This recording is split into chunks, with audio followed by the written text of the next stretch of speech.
اعوذ باللہ من الشیطان الرجیم بسم اللہ الرحمن الرحیم نحمدہ ونصلی علی رسول الکریم اما بعد اقرا بسم ربک الذی خلق.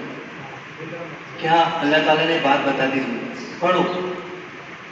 پہلی آیت نازل ہوئی بحر ہرا میں اور یہ سلسلہ تمام 250 جو بیٹھے ہمارے حصے میں آ گئی پڑھانے مدرسین حضرات کے اندر، کیونکہ یہ مدرس حضرات جو ہیں مولوی کا پیشہ بھی اور پیغمبری کا پیشہ بھی ہے.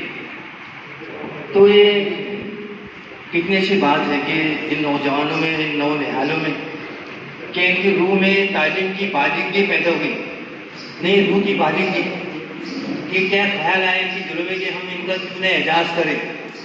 کیا عزت افزائی کی آپ نے اور ہماری عزت افزائی کی آپ نے اور ہم تمہاری حوصلہ افزائی کرتے ہیں. اس طرح سے پروگرام سیمینار مناتے رہو، تعلیم کا احساس تم لوگوں میں جاگا. یہ کیا بڑی بات ہے کہ لوگوں کا آپ نے اپنے مدرس حضرات کو ایک ساتھ جمع کر کے، یہ تمہاری کشش اور میں تمام کا شکریہ ادا کرتا ہوں. بس 2 لفظ. And my speech is end all, finish.